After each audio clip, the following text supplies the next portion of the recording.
ओम ज्ञानतिमिरान्धस्य ज्ञानञ्जनशलाकया चक्षुरुन्मिलितं येन तस्मै श्रीगुरवे नमः। श्रीचैतन्यमनोभीष्टं स्थापितं येन भूतले स्वयं रूपः कदा मह्यं ददाति स्वपदान्तिकं। वन्देऽहं श्रीगुरौ श्रीयुतापदकमलं श्रीगुरुवैष्णवांश्च श्रीरूपं साग्रजातं सहगमरघुनाथान्वितं तं सजीवं साद्वैतं सावधूतं परिजनसहितं कृष्णचैतन्यदेवं श्रीराधाकृष्णपादान् सहगणललिता श्रीविशाखान्वितांश्च। हे कृष्ण करुणा सिन्धु दीनबन्धो जगत्पते गोपेश गोपिकान्त राधाकान्त नमस्तुते। भक्तकाञ्चन गौराङ्गी राधे गङ्गाधरेश्वरी वृषभानुसुते देवी प्रणमामि हरिप्रिये। वाञ्छाकल्पतरुभ्यश्च कृपासिन्धुभ्यश्च च पतितानां पावनेभ्यो वैष्णवेभ्यो नमो नमः। जय श्री कृष्ण चैतन्य प्रभु नित्यानंद श्री अद्वैत गदाधर शिवासादि गौर भक्तवृंद। हरे कृष्णा कृष्णा कृष्णा हरे हरे हरे राम राम राम हरे हरे। नमो विष्णुपादाय कृष्णप्रेष्ठाय भूतले श्रीमते भक्तिवेदान्त स्वामिनिधि नामिने।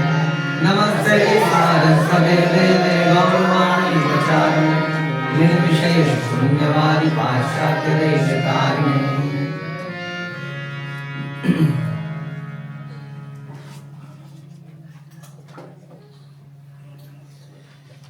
श्री चैतन्य मनोभीष्टं स्थापितं येन भूतले स्वयं रूपः कदा मह्यं ददाति स्वपदान्तिकम्। ये प्रणाम मंत्र है रूप गोस्वामी का, इनके द्वारा ये ग्रंथ लिखा गया जिसका नाम है उपदेशामृत, श्री उपदेशामृत। तो जो भी इसमें लिखा गया इसका मतलब वो चैतन्य महाप्रभु के हृदय को जानते हुए लिखा गया, क्योंकि ऐसा वो कर सकते थे। तो इसलिए हम लोग पढ़ रहे हैं। कौन सा श्लोक है? 5वां श्लोक। अलग अलग भक्तों के साथ अलग अलग प्रकार के रिलेशनशिप, यही है कि नहीं? ओके, तो हम लोग हैं पेज नंबर 68 ग्रंथ के। ओके, एंड पहला पैराग्राफ इसका नेक्स्ट। जब कोई व्यक्ति अपने आप को कृष्ण के सनातन सेवक के रूप में जान लेता है तब वह कृष्ण की सेवा के अतिरिक्त और किसी चीज में रुचि नहीं लेता है। तो ऑब्वियसली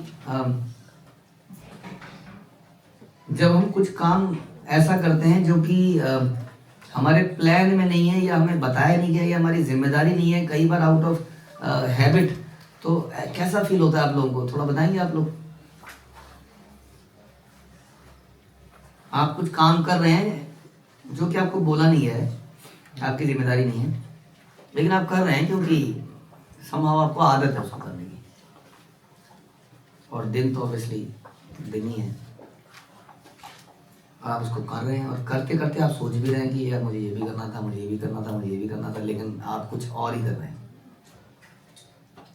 तो कैसी फीलिंग होती है उस वक्त? बताइए, कुछ तो बताइए। फ्रस्ट्रेशन होती है, मन से नहीं करते। फ्रस्ट्रेशन होती है, लेकिन कर तो अपनी इच्छा से ही रहे, किसी ने नहीं कहा करने को, लेकिन कर रहे हैं। हाँ, तो क्या फीलिंग होती है? फ्रस्ट्रेशन होती है। और क्या होता है? मतलब क्या लगता है? और क्या लगता है?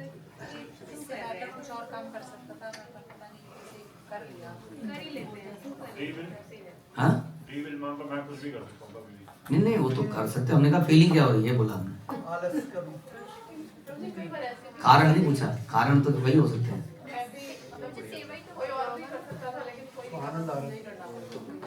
सेवा ही कर रहा होगा तो सेवा तो उसको कहते हैं जो दी जाती है। अपने आप करने वाली चीज को सेवा कहाँ कहते हैं हम? पूछ के कर रहा है तो वही तो हमने बोला कि वो काम नहीं कर रहा है जो उसको बताया गया।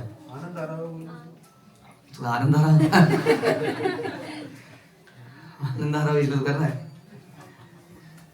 आनंद आना चाहिए कायदे से, क्योंकि वो अपने मन से कुछ कर रहा है, लेकिन आप फिर भी देखोगे आपके दिमाग में एक स्ट्रेस होता है उसका।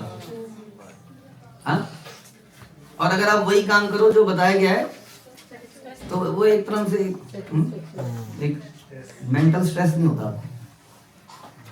तो यही इसका एग्जांपल है कि जैसे ऑफिस के अंदर ही हमने बॉस ने कुछ काम बताया होता है, लेकिन हम पूरे दिन कुछ मेल चेक करते रहे, कुछ इधर उधर करते रहे कर रहे हैं, काम करने का समय मन नहीं कर रहा है, लेकिन दिमाग में थोड़ा स्ट्रेस भी है कि अचानक से भी पूछेगा तो क्या बताएंगे, क्या किया पूरे दिन, वो स्ट्रेस भी है दिमाग में, लेकिन कर कुछ और रहे हैं, करे जा रहे हैं, वो करने का मन नहीं कर रहा है, आलस है, मुश्किल लग रहा है, 36 रीजन हो सकते हैं, हमारी हैबिट्स हैं।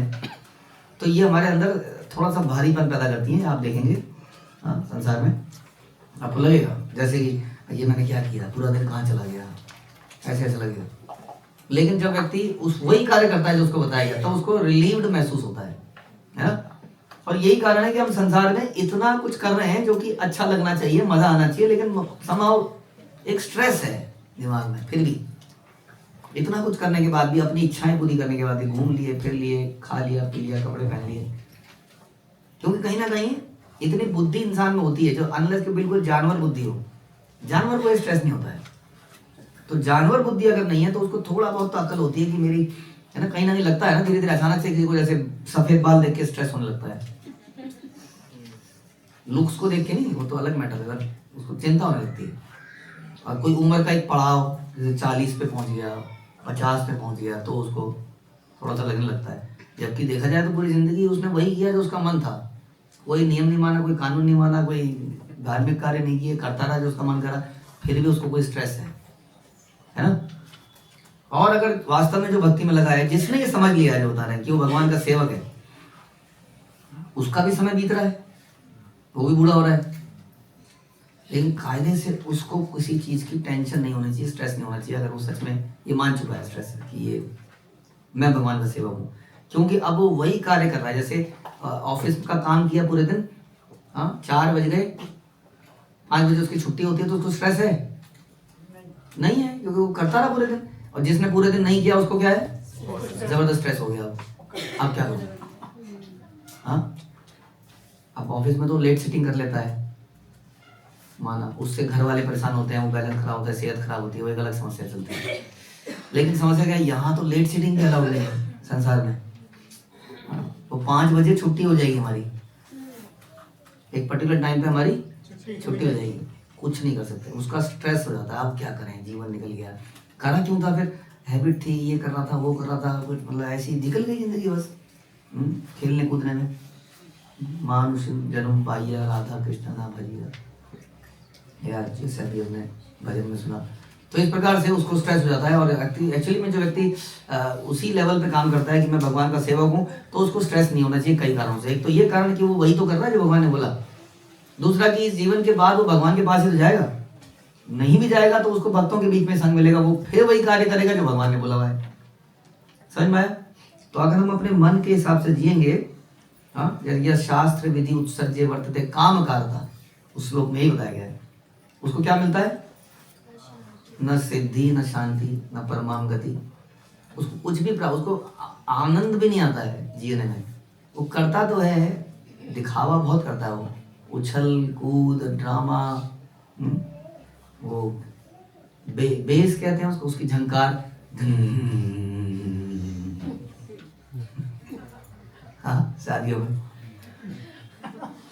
वो बहुत कुछ कर लेता है, इसको नचवा उसको नचवा, लेकिन वो उसको वो संतुष्टि नहीं मिलेगी। इतना कुछ हल्ला मचाकर भी, ठीक है, हल्ला कौन मचाता है, हल्ला हम क्यों मचाते हैं किसी भी चीज का, दिखाना चाहते हैं हम।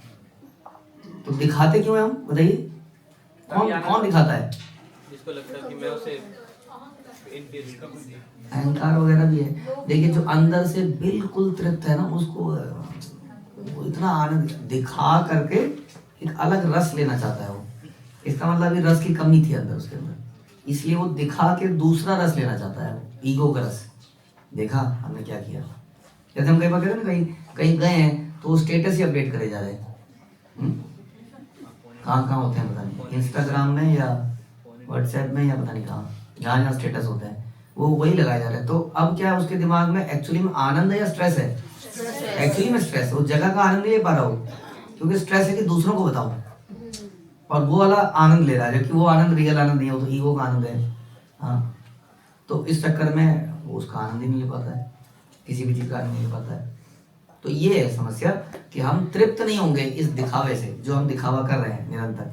यदि हम कृष्ण के सेवक के रूप में कार्य करेंगे, चाहे हम छोटा ही कार्य क्यों ना करें, एक संसार के कोने में हमने हरे कृष्णा आंदोलन छेड़ा हुआ है, छोटा सा छेड़ा हुआ है, छोटा सा, वहीं पर हम जप कर रहे हैं, वहीं पर हम पढ़ रहे हैं, और फिर भी उसको जीवन में संतुष्टि होगी कि मैंने जीवन में वही किया जो मेरे से एक्सपेक्टेड था। हाँ, भले ही मैं इधर घूमने नहीं गया, उधर घूमने नहीं गया। कहाँ घूमने नहीं गया? सिंगापुर, मॉरिशस, बोलो बोलो, बाली,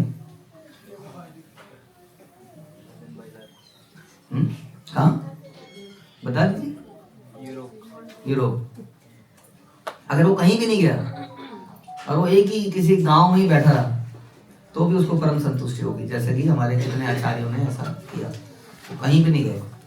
तो इसलिए बता रहे हैं कि जब कोई व्यक्ति अपने आप को कृष्ण के सनातन सेवक के रूप में जान लेता है, when we realizes, तब वह कृष्ण की सेवा के अतिरिक्त और किसी चीज में रुचि ही नहीं लेता है। समझ में आया? बाकी चीजों करता है क्योंकि चलो करनी है। हाँ, अभी हम लोग कृष्ण भक्ति करते हैं, आगे सेंटेंस कंप्लीट द सेंटेंस, क्योंकि करनी है, लेकिन रुचि किस में लेता है? बाकी चीजों में। उससे वही स्थिति आती है जो अभी हमने चर्चा करी, क्योंकि ये रियल चीज नहीं है ना, ये प्रेस्क्राइब नहीं था, हमने किया, तो इसलिए आनंद नहीं आता है। वह सदैव कृष्ण का चिंतन करता हुआ कृष्ण के पवित्र नाम के प्रसार हेतु साधनों की खोज करता रहता है कि इससे कैसे प्रचार होगा, इससे कैसे प्रचार होगा, ये कर लूंगा तो ये प्रचार हो जाएगा। उसके दिमाग में यही चलता रहता है निरंतर। सदैव कृष्ण का चिंतन कैसे कर सकते हैं हम? जैसा हम श्रवण कीर्तन तो कर ही सकते हैं, लेकिन श्रवण कीर्तन की एक लिमिट है। अगर अभी हम ये प्रवचन को 2 घंटे का कर दें तो बड़ी मुसीबत सी होने लगती है, बैठा नहीं जाता शरीर से एक तो, और अगर सोफे कुर्सियां लगी होंगी तो उसमें फिर नींद आने लगती है आपको समटाइम। तो इसलिए लिमिट है कि नहीं? लेकिन हम लोग रजोगुणी हैं कि नहीं? हम लोग संसार में इस पृथ्वी पे जो है वो रजोगुणी है। अब उस रजोगुण को भगवान की सेवा में लगा के उसको पवित्र कर सकते हैं। रजोगुण में क्या नेचर होता है रजोगुणी व्यक्ति का? कि कुछ करना है। अब वो कुछ करने को भगवान के लिए करने लग जाए, बस करना तो है ही, नहीं तो क्या होगा? हम रजोगुणी है ना, हमें कुछ करना है, हम पूरे दिन बैठ के श्रवण कीर्तन नहीं कर पाएंगे क्योंकि रजोगुण प्रधान है। कुछ करना है, बस बहुत हो गया, कुछ प्रैक्टिकल बताइए, कुछ प्रोजेक्ट्स दीजिए, कुछ ये करिए वो करिए, हम कुछ करना चाहते हैं जीवन में। नहीं, आपको क्या ख्याल है आपका? हम लोग 64 माला, 108 माला, वटेवर माला साल में एक आध बारी करते हैं ना, बस बहुत है। वो एक बारी में ही हमें लगता है कि बहुत हो गया। कैसे करते हैं? बस कैसे करते हैं, नंबर पूरा करते हैं किस तरीके से उस दिन साल में 1 बार 2 बार 3 बार वटेवर। लेकिन हम लोग सेवाओं में लगे रह सकते हैं, चाहे तो पूरी रात लगा दो किसी भी काम में, हाँ, कुकिंग में लगा दो, या कई बार गीता डिस्ट्रीब्यूशन करनी है, रात भर कुछ करना है, कहीं ट्रैवलिंग करनी है, सब कर लेंगे। तो इस प्रकार से कृष्ण का चिंतन किया जा सकता है, अपने रजोगुण को लगाया जाए, और क्या करें, वरना हम आलस से करेंगे और हम सो जाएंगे। इसलिए वो कृष्ण के पवित्र नाम के प्रसार हेतु साधनों की खोज करता हुआ सोचता है कि उसका एकमात्र कार्य विश्व भर में कृष्ण भावनामृत आंदोलन का प्रसार करना है। क्या सोचता है वो? हम सब का ये कार्य है। आप कहोगे हमें तो किसने कहा, हमें तो ऐसी कोई वो नहीं मिली, हमें तो अपना घर देखना है, मुझे अपने बच्चे देखना है, मुझे अपना ऑफिस देखना है।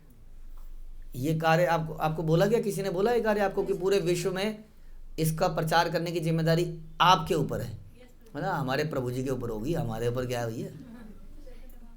हाँ, चैतन्य महाप्रभु ने बोला हमार आज्ञा गुरु है तार यही देश, इसको फैलाना पड़ेगा। पृथ्वी एत्याते यद नगर आदि ग्राम, ये महाप्रभु की इच्छाएं, भगवान की इच्छाएं, भगवान ने बोला है। आपको स्पेशली आके अवतरित होके बोलेंगे शायद ऐसा होगा? नहीं होगा। कई बार लोग ऐसा ही पूछते हैं हमारे गुरु ने हमें क्या इंस्ट्रक्शन दी। क्या इंस्ट्रक्शन देनी है बताइए? अलग अलग लोगों से मैं मिलता हूँ, वो अपने अपने गुरु महाराजों से पूछ के आते हैं कि हमें क्या करना चाहिए, और हमने भी पूछा था तो हमें हमेशा सभी को यही आंसर मिलता है। क्या मिलता है जी बताइए? हाँ, चैंट एंड प्रीच। हमें तो यही इंस्ट्रक्शन मिली, और जितने भी लोगों से मैं मिला कि आपके गुरु महाराज ने क्या कहा, चैंट एंड प्रीच। तो आपको क्या स्पेशल ऑर्डर दें प्रभु जी? आपकी डील डॉल और आपकी शक्ल को आपको ये देख के लगता है कि आपको पॉलिटिकल पार्टीज़ के बीच में, ख़ास तौर पे जो लेफ्ट पार्टीज़ होती हैं, वो लेफ्ट पार्टीज़ के बीच में जाना चाहिए, वहाँ पर इस लीडर से मिलके इस जगह पे रहना चाहिए, वहीं पर वही आपका क्षेत्र संन्यास है, उस जगह में रहिए, वहीं पर आपको रियलाइजेशन होगी। ऐसा अब कुछ मिला, अब समझ में आ गया क्या करना है। ऐसा कुछ तो नहीं होने वाला भैया। तो हम इंस्ट्रक्शन कहाँ से लेते हैं? हमें डायरेक्ट मिल जाए, इनडायरेक्ट मिल जाए। शास्त्रों में लिखा है, प्रवचनों में लिखा है। देखिए, ध्यान रखिए, हम लोग गुरु परंपरा के अंडर है, हम किसी एक व्यक्ति विशेष के अंडर में नहीं होते हैं कभी भी। परंपरा ने बहुत कुछ बोला हुआ है, उसको ऑर्डर मानिए ना आप। That's an order, nectar of instruction. हाँ, ये ऑर्डर है हमारे लिए। किसके लिए है? मेरे लिए, सबके लिए। तो इसलिए डोंट वेट कि आपको कोई स्पेशल इंस्ट्रक्शन मिलेगी। यहाँ पे लिख रहे हैं कि उसका एकमात्र कार्य विश्व भर में कृष्ण भावनामृत आंदोलन का प्रसार करना है। किसका कार्य है ये? हम सब का कार्य है। ऐसे व्यक्ति को उत्तम अधिकारी मानना चाहिए जो ऐसी जिम्मेदारी लेगा। जिम्मेदारी से ही व्यक्ति सीनियर बनता है, जानते हैं आप? तो जितनी जिम्मेदारी लेता है वो सीनियर बनता जाता है, नंबर ऑफ ईयर से नहीं बनते। 10 साल हो गए आपको कंपनी में, तो अब आपको मैनेजर बनाया जा रहा है। मैनेजर कौन बनता है? जो मैनेज करता है वो मैनेजर बनता है। मैनेज करने का लगता बड़ा है कि मज़े हैं इसके, कि तो कुछ करता नहीं है। हाँ, घिसो हम, पिटे हम, रात को रुके हम, जगें हम, यहाँ जाएं हम, वहाँ जाएं हम। इनका काम क्या है? बस मैनेज करते रहते हैं बैठ के। तो फिर वो व्यक्ति मैनेजर क्यों बन गया? हम मैनेजर क्यों नहीं बनते हैं? कारण क्या है? हम इतना काम कर रहे हैं। लेबर काम ज़्यादा करता है या ठेकेदार? लेबर मिस्त्री पूरे दिन करता है कि नहीं? वो आता है, 2-4 गाली वाली देता है, कुछ कुछ इधर उधर बोल जाता है, फिर दूसरी साइड पे चला जाता है, फिर तीसरी साइड पे चला जाता है, कुछ नहीं करता है पूरे दिन। बताइए। और वो ठेकेदार है, वो सारा पैसा कमा रहा है और हमें दे रहा दिहाड़ी। उसमें ही पूछ रहा आज तूने काट दी कि नहीं किया, कल से मत आइयो। समझ में आ रहा है? तो क्यों ऐसा क्यों है? ठेकेदार ठेकेदार क्यों है और लेबर लेबर क्यों है? बताइए। तो इम्पोर्टेंट है कि हम लेबर ही ना बन के रह जाए जिंदगी भर। काम करवाने की जिम्मेदारी उसने ली है। जिम्मेदारी उसकी है। अगर कुछ गड़बड़ होती है तो लेबर कहेगी भाई मुझे नहीं पता जी, जैसा मुझे बोला था मैंने तो कर दिया। मुझे बोला था ऐसे बांटो, मैंने बांट दिया। मुझे बोला था ऐसे बनाओ, मैंने बना दिया। मुझे बोला था ऐसे पढ़ाओ, मैंने पढ़ा दिया। और क्या हो सकता है? मेरे को बोला था वहाँ पर पुस्तक वितरण खड़े हो जाओ, वहाँ पे स्टूल पे लोग आएंगे, मैं खड़ा हो गया। जो भी है, हर चीज़ में कह सकते हैं आप लोग। मेरे को बोला था बर्तन मांजने, लेकिन ये बर्तन थोड़ी था, ये तो पतीला था।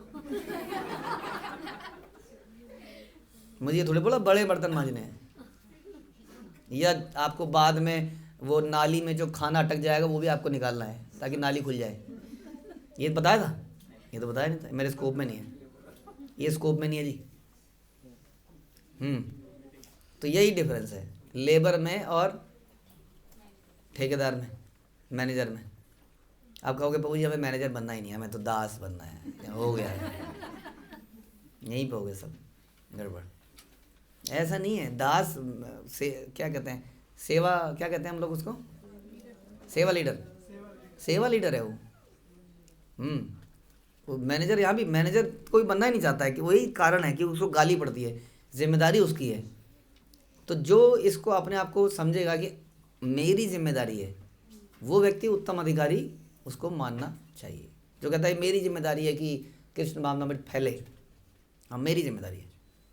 ये लोग ठीक से बिहेव क्यों नहीं कर रहे हैं? मेरी जिम्मेदारी है। ये बच्चे इतना पढ़ाए जाने के बाद भी क्यों भौतिकता में जाए जा रहे हैं? किसकी जिम्मेदारी है? तो मेरी जिम्मेदारी है। सब ऐसा सोचेंगे बच्चों को सोच के। जिस दिन बच्चे ऐसा सोच लेंगे उस दिन तो कल्याण ही हो जाएगा। लेकिन हर कोई ऐसी सोच सकता है हाँ कि मेरी जिम्मेदारी है। हमारे क्यों भक्त नहीं जुड़ रहे हैं? क्योंकि मैं कुछ नहीं कर रहा हूँ, है ना। तो ऐसा व्यक्ति क्या बन जाएगा बताइए? उत्तम अधिकारी बन जाएगा, केवल ऐसा चिंतन, ऐसा जिम्मेदारी लेने से। तो इसलिए बता रहे हैं कि 6 विधियों के अनुसार तुरंत उसकी संगति करनी चाहिए, ऐसे व्यक्ति की संगति करनी चाहिए 6 विधियों के अनुसार। 6 विधियों के अनुसार मतलब उसको थोड़ा सा सेंट सुहानी चाहिए, उसको मुंह में चबाने वाला, चूसने वाला, चाटने वाला, एंड क्या रह गया? चबाने वाला, पीने वाला। तो 4 तो ये हो गए, 4 प्रकार के संग। एक उसका पैर धोना चाहिए, एक उसका आसन लगाना चाहिए। 6 प्रकार के संग करने चाहिए इस प्रकार उस व्यक्ति से। किससे? उत्तम अधिकारी से। ठीक बात है? नहीं है तो फिर क्या करना चाहिए? 6 प्रकार के संग करने चाहिए। खाने पे बुलाओ, उसको पैर धुलाओ, वही तो। फिर क्या करना चाहिए? श्रवण। अरे ददाति प्रतिगणाति गुह्यम आख्याति पृच्छति, क्षय दोष शोधि, क्षय वेग दमी, क्षय दोष शोधि, क्षय गुण देह दासे, 6 सत्संग। हाँ, यह हमारे बसे 6 संगे रासे। I aspire for that association, जिसमें आप मेरे 6 गलतियों को, मेरे दोषों को शोधन करेंगे, मेरे 6 वेगों का दमन करेंगे, और मेरे को 6 गुण प्रदान करेंगे, और मुझे 6 प्रकार का सत्संग देंगे। ओहे वैष्णव ठाकुर, वैष्णव से ये एक्सपर्ट है। ये क्या है सब? ये 6 और ये 6 और ये 6 और ये 6 क्या है ये सारे? ये नेक्टर ऑफ इंस्ट्रक्शन है जो आप अभी तक पढ़ गया है। जी, ये वो है। 6 वेग दमी। वेग आपने सुने थे? वो आचो वेगम इत्यादि हो जाएगा। तो इस प्रकार से 6 प्रकार के सत्संग कौन से हैं इसमें? जो अगेन आपने नेक्टर इंस्ट्रक्शन पढ़े। 6 प्रकार के संग कैसे? संग किसको कहते हैं? ददाति प्रतिगणाति गुह्यम आख्याति पृच्छति। तो जैसे इसलिए, अच्छा ये क्या उनसा संग माना जाएगा उसमें से? हम बैठे हैं यहाँ पर, ये भी तो संग कहते हैं हम लोग इसको। नहीं, उन 6 में से कौन सा है? कौन बोल रहा है? कोई तो बोल नहीं रहा। वो तो जबरदस्ती बुलवाया जाता है, थोड़ा थोड़ा वो भी बहुत बोलता है जो पब्लिकली ठीक लगे। गुह्यम कहाँ है इसमें? ददाति प्रतिगणाति कहाँ है? मेरे साथ हो रहा है आप लोगों का, आपस में तो नहीं हो रहा ना। तो ये संग नहीं हो रहा है। आप लोग सोच रहे हैं हम प्रभु जी संग में रहते हैं, हम संग में रहते हैं। हाँ, भक्तों के संग में रहते हैं आप? हाँ प्रभु जी, सवेरे शाम का लेक्चर सुनते हैं। तो बताइए कहाँ इसमें ददाति प्रतिगणाति, कहाँ गुह्यम आख्याति, वटेवर कहाँ है इसमें बताइए? तो संग कर रहे हैं फिर हम? संग नहीं कर रहे हैं। अब देखिए इसमें क्या त्रुटि है, बता दीजिए आप हमें। ये तो यही बताया यहाँ तो शास्त्रों में, दिस इज कॉल्ड संग। जिसमें हम कुछ प्रसाद साथ में बैठ के, जब प्रसाद साथ में बैठ के हैं तो उसका क्या रीज़न है? प्रसाद क्यों भाई? उस वक्त थोड़ा सा मन प्रसन्न हो जाता है। जैसे शराबी शराब पीते ही सब बोलने लगता है, अंदर की बातें सब बोलता है उसके बाद मन की। तो वैसे ही भक्त प्रसाद पाते ही सब बातें बोलने लगता है। तो प्रसाद में आएगा तो बातचीत करेगा, दोनों करेंगे मिलके होपफुली। इसलिए हम कहते हैं कि ऐसा ना हो कि एक व्यक्ति प्रसाद ही बना रहा है, उसने 10 आइटम बनाई थी, 10, हाँ उसी में हो गया बस, कुछ और हो ही नहीं पाया। जब तक उसने प्रसाद पाया तब तक 1-2 घंटे हो चुके थे, फिर उसको इतनी भूख लग चुकी थी, तब तक देर हो गई थी। ये चले गए अपने घर, उन्होंने अपना प्रसाद पा लिया, तो कुछ हुआ ही नहीं उसमें, नेक्स्ट लेवल का कुछ नहीं हो पाया, गुह्यम आख्याति कुछ नहीं हो पाया, ददाति प्रतिगणाति। तो इस प्रकार से उनकी संगति करनी चाहिए। किनकी? उत्तम अधिकारी की, जो कि कौन है? जो हमेशा इस प्रकार का विचार करता है कैसे कृष्ण भक्ति को फैलाया जाए। जो कुछ पास में हो उन्हें समर्पित कर देना चाहिए। ओह, इसको स्किप कर देते हैं। जो कुछ पास में हो, यद करोषि यद अस्नासि यद जोहोसि ददासि यद तपस्यसि कौन्तेय तत् कुरुष्व मद अर्पण। प्रभु जी भगवान ने बोला है मुझे अर्पित करो, हम भगवान को अर्पित कर देंगे जो हमें करना है। भगवान जानते हैं, वो मेरे हृदय में है, उन्हें सब पता है मैं क्या कर सकता हूँ। भगवान जानते हैं, कई लोग कहते हैं ना भगवान जानता है कि मैं कैसा हूँ। हाँ कोई बात नहीं, तुम लोग जो भी सोच रहे हो, भगवान तो जानता है ना, बोलते हैं कई बार।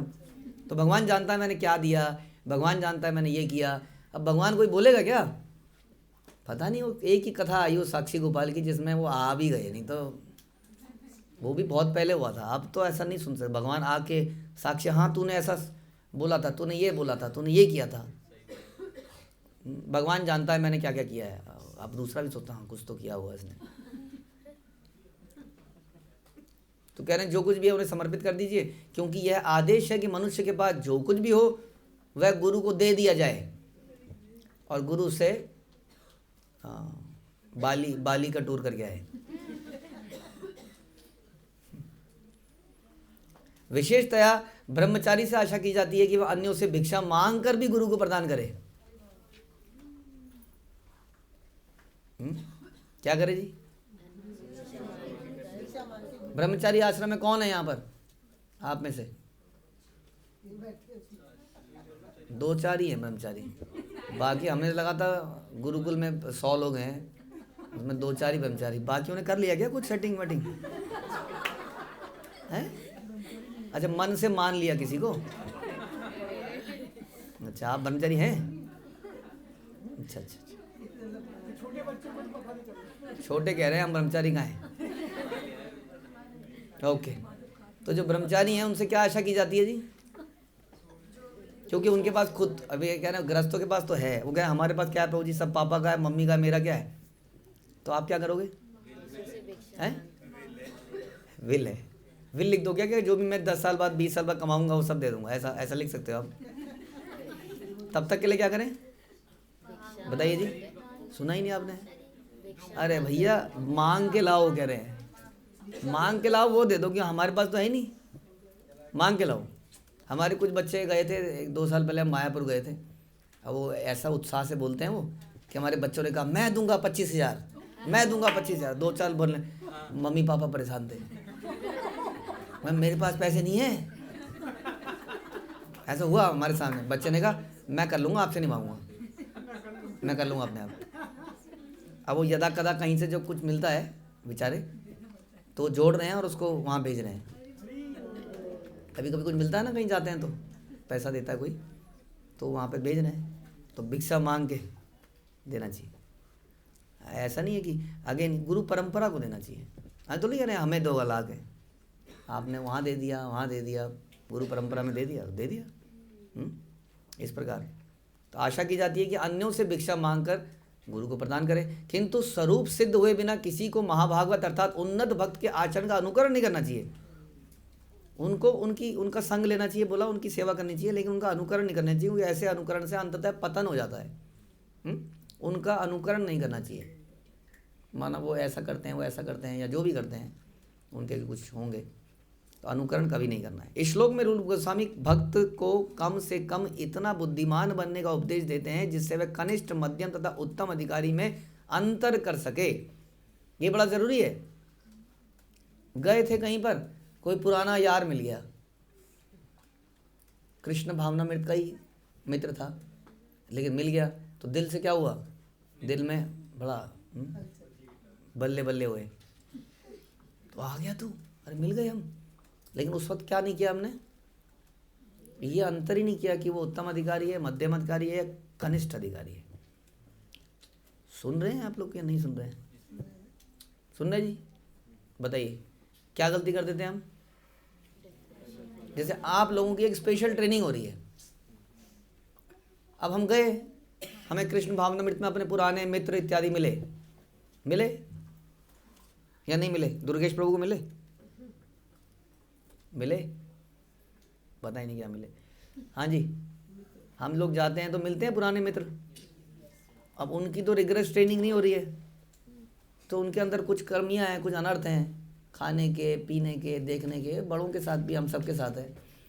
तो अब लेकिन वो हमारे पुराने मित्र हैं, तो हमें बड़ी प्रसन्नता हुई उनसे मिलकर, उनके साथ बैठ गए।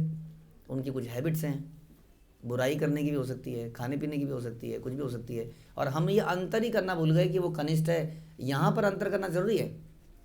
हाँ, आपको मालूम है मध्यम अधिकारी हमेशा बायस रहता है, बायसनेस दिखाता है। कितनी अजीब सी बात लगती है सुन के। और उत्तम अधिकारी हमें बनना नहीं है, ये बात भी समझ लो। मतलब अनुकरण नहीं करना इन द सेंस। हाँ, तो मध्यम अधिकारी हमेशा डिफ्रेंशिएट करता है, इसके साथ बात करूँगा, इसके साथ बात नहीं करूँगा। क्या करूँगा फिर? नफरत नहीं करूँगा, लेकिन उनको सर्व करेंगे, लेकिन संग नहीं लेंगे उनका। समझ में आया? ये कौन करता है? मध्यम अधिकारी। अगर अनलेस कि आप समझते हैं, हम समझते हैं कि मध्यम अधिकारी से ऊपर है, तब दैट डिफरेंट थिंग, क्योंकि वो तो Pandita समदर्शिना, he is different person, वो संसार का है ही नहीं उत्तम अधिकारी। लेकिन मध्यम अधिकारी को हमेशा डिफ्रेंशिएट करना चाहिए कि मैं इनसे बात करूं या ना करूं। हाँ, उन्हें कुछ उपहार दे दिए, जो लगता है आपको कृष्ण भक्ति बढ़ाने का, उसको कोई किताब दे दिया आपने, इसको पढ़ तू, ये मैं वहाँ पढ़ी थी, मैंने बड़ी अच्छी किताब है।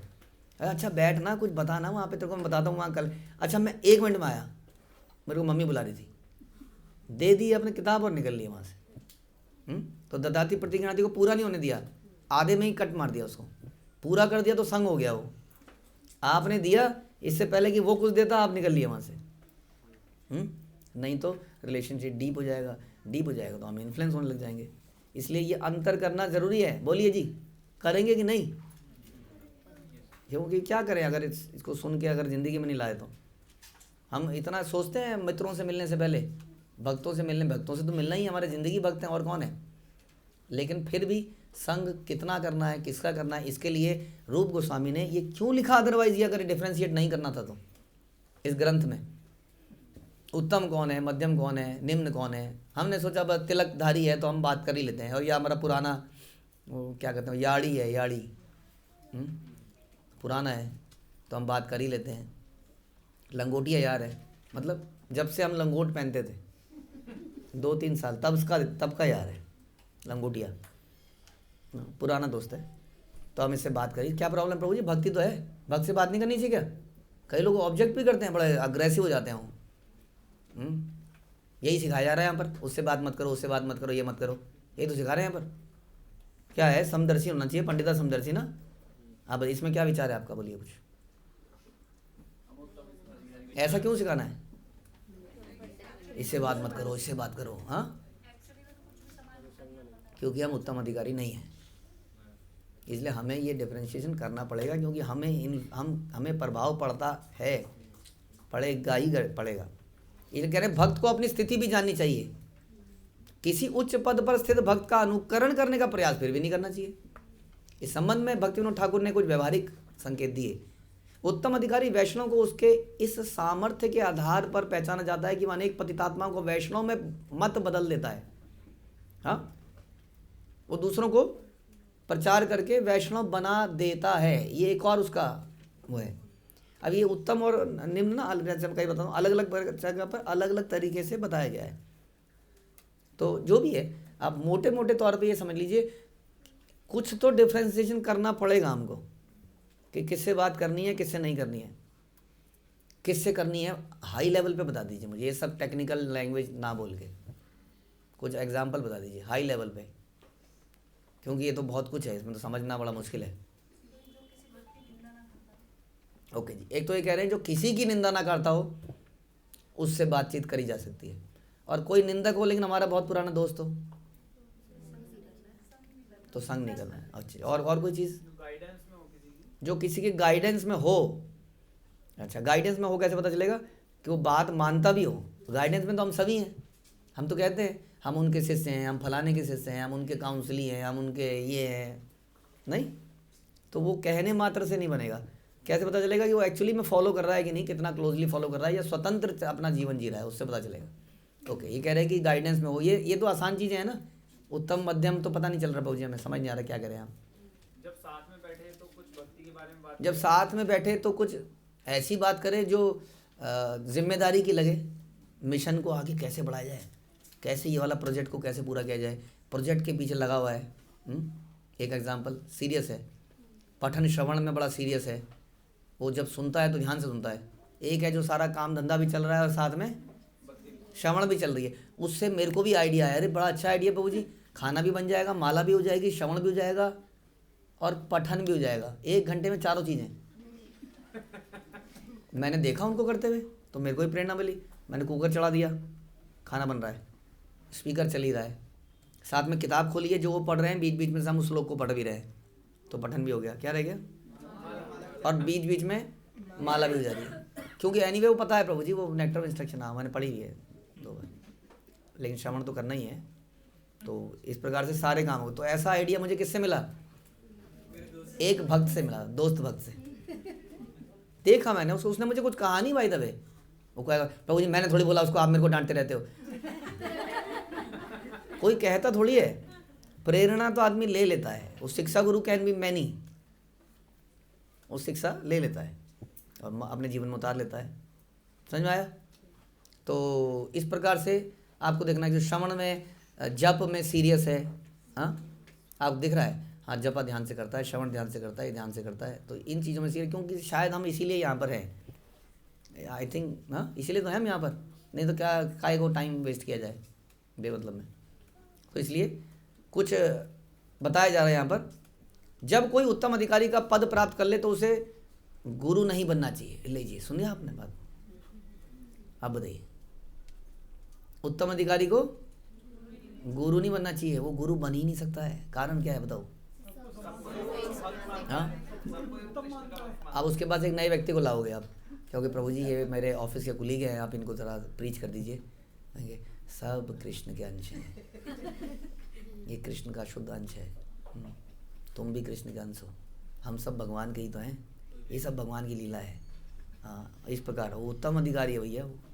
वो उसके अंदर की आत्मा को देख रहा है, अगर आत्मा सही तो है, एकदम आत्मा हेल्दी है बिल्कुल। हाँ, अब वो कह रहे हैं उसको गुरु नहीं बनना चाहिए। गुरु कौन है? जो बोलेगा तुम्हारे बाल क्यों बड़े हैं, तुमने ये कपड़े क्यों पहन रखे हैं, तुमने ये क्यों कर रखा है, तुमने कह रहे यही तो मुसीबत है यहाँ पर सबसे बड़ी। हाँ, बहुत सारे लोग, कल भी मुझे कोई मिले थे पेरेंट्स, तो हमने कहा कि अगर हम जुड़े हुए हैं, वो एक डिवोटी हैं, मतलब कोई है, उनका यूट्यूब में सुनते हैं कोई बाहर के, उनको हमने मन से गुरु मान लिया है। ये भी एक अच्छा सिस्टम चालू हो गया है, हमने गुरु मान लिया है। जैसे एकलव्य ने द्रोणाचार्य को गुरु मान लिया। अरे द्रोणाचार्य से तो पूछ लो पहले कि वो बनाना चाहता है इसको शिष्य, बनना चाहता है। हमने गुरु मान लिया है। And that is a problem we generally say that about, कि जनरली जब कभी हम बोलते हैं कि हमने प्रभुपाद को गुरु मान लिया है, क्योंकि प्रभुपाद के बाद तो कोई हुआ ही नहीं एक्चुअली, ऐसा कहते हैं हमने प्रभुपाद को। तो ये कौन बताएगा आपको कि प्रभुपाद ने कहाँ पे सैंक्शन किया कि आप उनके शिष्य बनने के लिए एलिजिबल हैं? ये किसने बताया? बताइए, बोलिए बोलिए। आपकी जब दीक्षा होती है, कोई व्यक्ति आपको रिकमेंड करता है, कहते हैं ये ठीक लग रहे हैं, इनकी दीक्षा हो जानी चाहिए, कोई तो बोलेगा। फिर वो साक्षात गुरु भी देखते हैं एक बार को, और उस व्यक्ति पे ट्रस्ट करते हैं किसी पे। हाँ, तो इस प्रकार से सिस्टम तो होना चाहिए, कोई तो बताएगा। हाँ, और अल्टीमेटली उनकी संतुष्टि होनी चाहिए जो फाइनल दीक्षा दे रहे हैं। वो भी ये नहीं कह सकते कि मैं क्या करूँ, मुझे क्या पता था। उन्होंने किसी व्यक्ति पर ट्रस्ट किया होगा जो कि ट्रस्ट वर्दी है। हाँ, तो इसलिए ये कह देना कि हमने गुरु मान लिया है, गुरु ने बोला कि हमने आपको शिष्य माना, तो ये बड़ा आसान हो गया ना आजकल। सबने मान लिए हैं किसी को गुरु, तो इसमें क्या प्रॉब्लम बताइए? इस तरह के गुरु बनाने में प्रॉब्लम क्या है? एक तरफा कनेक्ट हुआ। एक तो उधर से तो कुछ आया ही नहीं कि तुम्हें करना क्या है और क्या नहीं करना है, और ये करना है कि नहीं करना है। आपने गुरु मान लिया, स्पिरिचुअल कनेक्शन नहीं बना। बना कनेक्शन। तो जब कनेक्शन नहीं होगा तो बल्ब जलेगा? पढ़ा है आप लोगों ने? इलेक्ट्रिक सर्किट पढ़ाओ ना पढ़ाओ, हाँ, पिक्चर में भी है सर्किट, मुन्ना भाई। समझने के लिए ज़्यादा दिमाग नहीं चाहिए, उस पिक्चर से पता चलता है। बड़ा सिंपल है, आपने बटन दबाया, ये बल्ब नहीं चला। क्यों नहीं चला? प्लग हटा हुआ था, तार टूटी हुई थी, इतना तो सब समझते हैं। कनेक्शन पूरा नहीं होगा तो बल्ब नहीं जलेगा। तो इसलिए समझना पड़ेगा कि उत्तम अधिकारी इज़ उत्तम अधिकारी, लेकिन जो डांटता है, पीटता है, आपके यहाँ पर ये मत करो, वो मत करो, यही तो घिच से हमें मुसीबत है। वो कितनी बढ़िया बात बोलते हैं, बात में उनकी बात में बात है, और हर बात में एक बात है, और आपकी हर बात में एक लात है।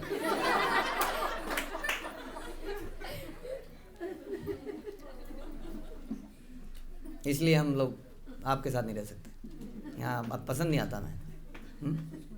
तो यहाँ तो कह रहे हैं जी उत्तम अधिकारी को बनना ही नहीं चाहिए गुरु, क्योंकि वो ये सब नहीं कर सकता है। डांटना पीटना, रूल रेगुलेशन, वो ट्रांसीडेंटल लेवल पे है। एक नवदीक्षित वैष्णव या मध्यावस्था पद को प्राप्त वैष्णव भी शिष्य बना सकता है। ये देखिए जी, अरे मध्यम अधिकारी शिष्य बना सकता है, नव दीक्षित भी शिष्य बना सकता है। कैसे? नव दीक्षित शिष्य कैसे बना देगा? अरे करना क्या है, सेम बात को रिपीट कर देना भैया बस, और खुद भी वही करने की इच्छा करनी है। करना भी है, ऐसे नहीं करना नहीं है, खुद वही करने की इच्छा है, दूसरों को बताना, देखो जी ऐसा बताया प्रभुपाद ने, ऐसा बताया भक्ति सिद्धांत सरिता ने, ऐसा बताया रूप गोस्वामी ने, ये करना है। तुम भी करो, मैं भी करने का प्रयास कर रहा हूँ, तुम भी करो, बस। तो गुरु बन गया कि नहीं? बन गया।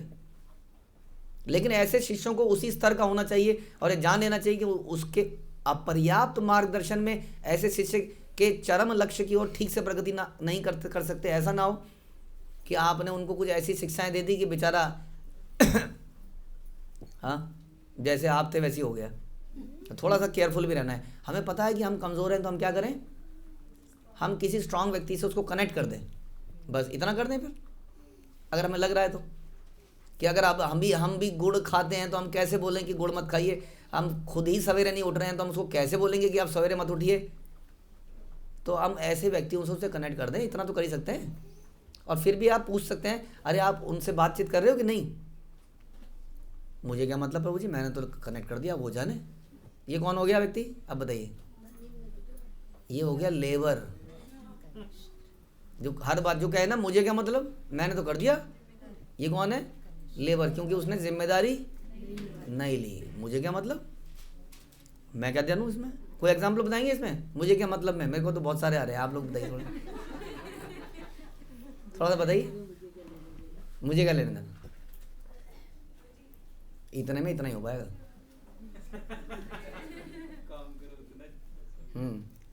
कुछ बता दीजिए। क्लास में कोई होमवर्क करके नहीं लाया, हमने उसे 1-2 बार बोला, लेकिन फिर हमने छोड़ दिया कि ठीक है नहीं कर रहा, कोई बात नहीं, इसके नाम पर पेंडिंग चढ़ाते रहते हैं, क्या दिक्कत है, अब बाद में ये पेपर नहीं दे पाएगा। तो आप क्या कर सकते थे डिफरेंट? उसे फॉलो करा के या उसे सामने बिठा के करा सकते हैं। मतलब कोशिश तो कर ही सकते हैं, करेगा कि नहीं करेगा तो हम नहीं जानते। कोशिश तो कर ही सकते हैं, पेन ले सकते हैं, पेरेंट से बात कर सकते हैं, उससे कर सकते हैं, थोड़ा पेन तो लेना ही पड़ेगा। और वैसे ही प्रचार में कोशिश तो करनी पड़ेगी। ऐसा तो नहीं होगा आपने बोला जब कर लीजिए और वो जब करने लग जाएगा, आपने बोला एकादशी रख लीजिए वो एकादशी रखने लग जाएगा। शायद किसी दिन आप एकादशी में उसके घर में फ्रेंच फ्राइज ले जाओ, कुछ बना के ले जाओ, क्या अरे एकादशी इतनी बढ़िया भी हो सकती है, मुझे लगा भूखे मरेंगे, तो उस दिन से हो सकता है वो रखना लग जाए। इतना पेन लेने की ज़रूरत है? उसी को फिर ठेकेदारी उसी को मिलती है। तभी पता हमें ठेकेदारी क्यों नहीं मिली कई बार, हमें इसलिए मिली। और मतलब यहाँ पे तो ऐसी है, जो चमचागिरी करता है उसको मिल जाता है, फिर वो वाला दिमाग भी तो उल्टा ही चलता है ना हमारा। हमें ठेकेदारी क्यों नहीं मिली? क्योंकि हमने चमचागिरी नहीं होती प्रभु जी हमसे, सॉरी प्रभु जी, मुंह बदल गया मेरा, मैंने कोशिश करी बदलने की। चमचागिरी नहीं होती प्रभु जी हमसे। बोलने में एग्रेशन भी है, क्योंकि उसको लग रहा है ये सही है, ये गलत है, चमचागिरी नहीं होनी चाहिए। तो ठेकेदारी नहीं मिलती है ऐसे को। ठेकेदारी के लिए ठेकेदार बनना पड़ता है, पिटना पड़ता है उसके लिए। अब भगवान का ठेकेदारी ले रहे हैं हम, ये सब भगवान के बिहाफ पर। भगवान भी तो देख रहे हैं ये अपने अपने में लगा हुआ है, इसको कोई मतलब नहीं। प्रहलाद महाराज ने क्या इच्छा करी थी पता है? प्रहलाद महाराज ने खतरनाक श्लोक बोला। जब भगवान ने बोला ना मांगो, तो प्रहलाद महाराज ने, आप पढ़िएगा क्या बोला। प्रहलाद ने बोला कि अधिकतर लोग संसार में अपनी मुक्ति के लिए लगे हुए हैं। बड़े बड़े लोग हिमालय में जाके तपस्या करना चाहते हैं। कोई ऐसा व्यक्ति नहीं है जो संसार में रह के, शहरों में रह के, उन्होंने लिखा है ये, जो सिटीज़ में रह के लोगों को प्रचार करे और लोगों का उद्धार करे, कोई नहीं चाहता है। हाँ, किसने किया ऐसा? प्रभुपाद ने किया। सिटीज़ में गए वो सब लोग, कहाँ जाना चाहते हैं? कंट्री साइड, जंगल में, नदी के किनारे जप करेंगे, 2-4 लोग आ जाएंगे वहाँ पर और उनको मतलब खिला देंगे। लेकिन रहेंगे कहाँ? एकांत में, झरना झर छर छर छर छर छर छर पानी की आवाज़ हो, शांति हो। सवेरे सवेरे वो नकली चिड़िया ना, हरे कृष्णा, उसके पीछे जो नकली चिड़ी, हाँ गाय की आवाज़ आ रही है, चिर चिर चिर, असली असली असली चिड़िया की आवाज़ आ रही, वहाँ पर मैं बैठ के जप करूँगा। वो कह रहे सब लोग यही चाह रहे हैं। प्रहलाद महाराज ने लिखा है भागवतम में, आपको लोग कौन करेगा ये ठेकेदारी कौन लेगा? भगवान ये ठेकेदारी आप मुझे दे दो बस। जब तक मैं यहाँ के हर व्यक्ति को निकाल ना लूँ ना यहाँ से, तब तक आप मुझे ठेकेदार बना दो, ऐसा बोला। एंड सेम थिंग वासुदेव विप्र ने बोला कि सब की जीवात्माओं के पाप मुझे दे दो। ये बात आप लोग सीरियसली बोल सकते हो? ऐसी पता नहीं पूरी होगी कि नहीं। सोचिए, बोलना भी डर लगता है कि सच में ऐसा हो जाए तो। सोच के देखिए जरा, आंख बंद करके, कि भगवान ये जितने भी लोग हैं ना संसार के पाप मुझे दे दो। हैं? मुश्किल काम है। और उसका आधा % भी भगवान ने दे दिया तो क्या क्या, जैसे प्रोसेस को किल कर देंगे हम बीच में ही, लेकिन प्रोसेस चालू हो गया।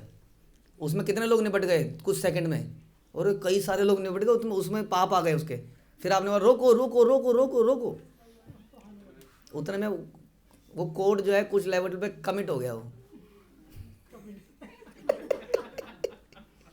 चला गया उसके खाते में, दूसरे खाते, हमारे खाते में। खतरा है इसमें बहुत, बोलने से पहले सोच सकते हैं। लेकिन वासुदेव विप्र ने बोला कि सबके पाप मुझे दे दो आप।